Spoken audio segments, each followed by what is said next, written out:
Getting from Siquijor to Moalboal doesn't have to be complicated. In this video, I'll show you every step, every stop, and every secret to make your trip amazing.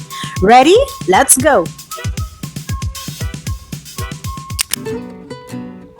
My day starts early at Aventura Bed and Breakfast in Siquijor. I always make sure I'm ready before heading out. It's part of being a reliable tour guide.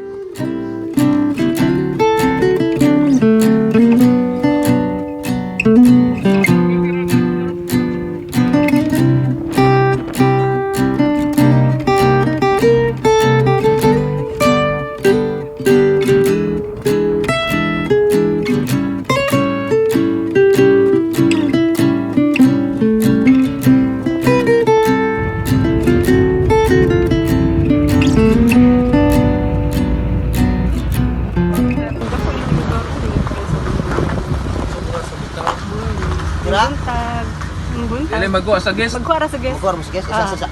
Room honeymoon. Di ka tapos na ron ta?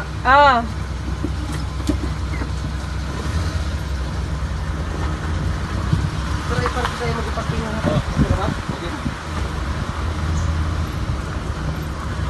Okay kayo ba?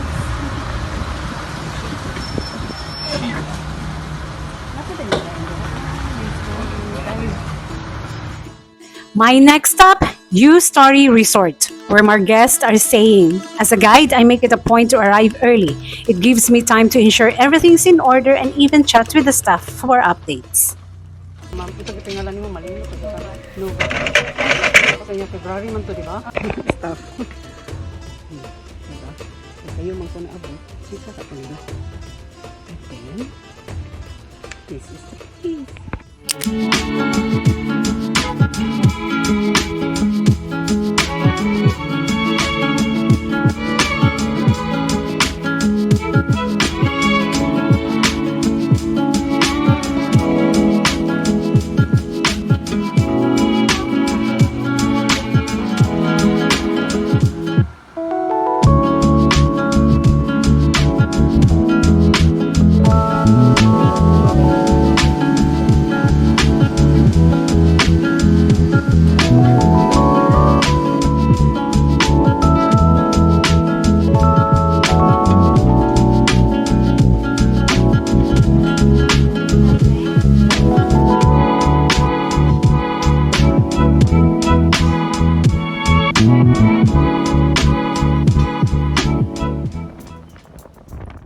From U.Story, we're off to Siquijor Port. This short ride is a perfect time to take in the island's natural beauty before heading to the bustling ports.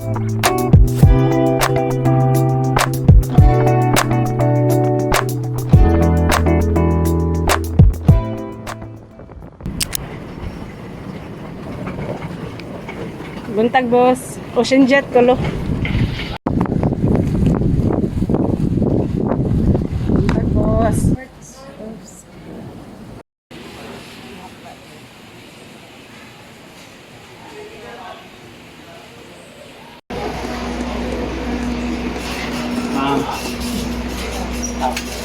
Selamat.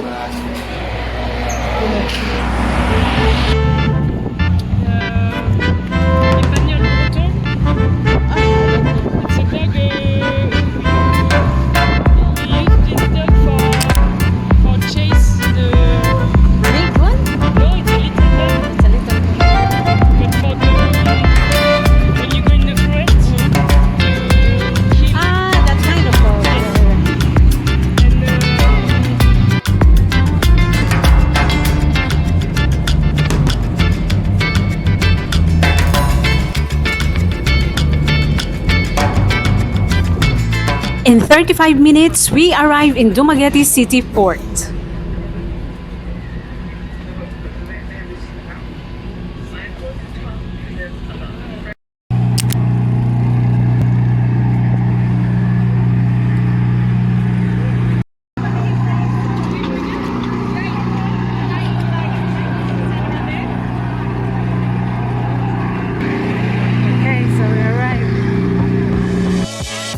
Welcome to Dumaguete City, the city of gentle people.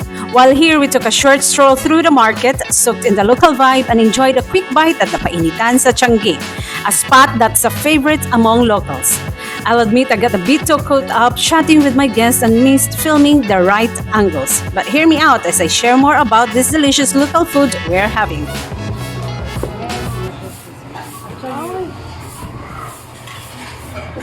Okay. And then you can try. Okay. So you try.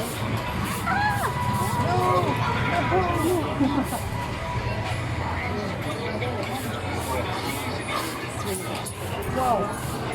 Then you look.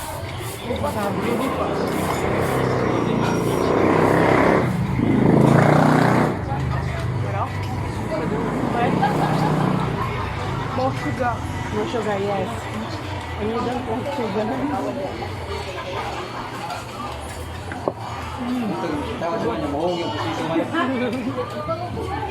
The sticky rice, the way we make it is we put coconut. Correct, okay.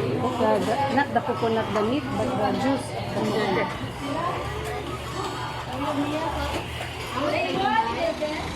We then headed to Sibulan Port for the ferry crossing to Liloan Port in Cebu.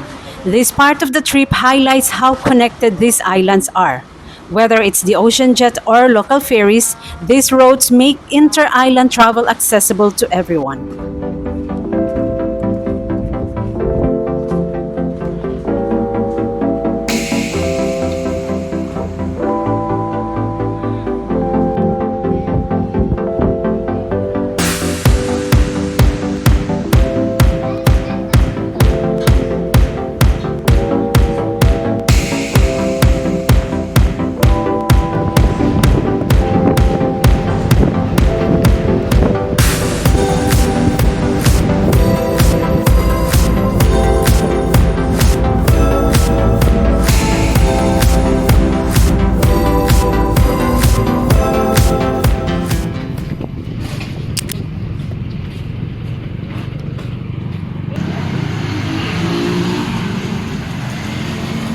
From Liloan Port, we were picked up by a car that took us straight to Maison Ditac Resort in Ronda.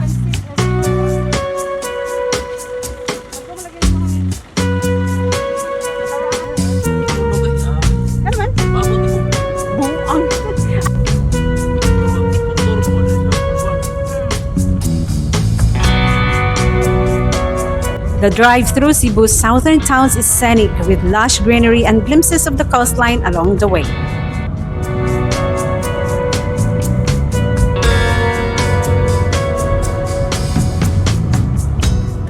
Arriving at Maison Ditac Resort marks the end of this journey.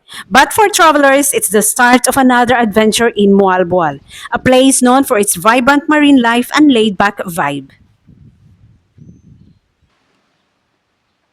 Really beautiful to have a sunset over here, as you can see.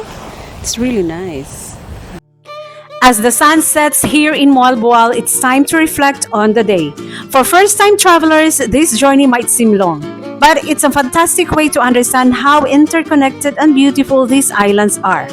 I hope this video helps you plan your own trip from Siquijor to Moalboal.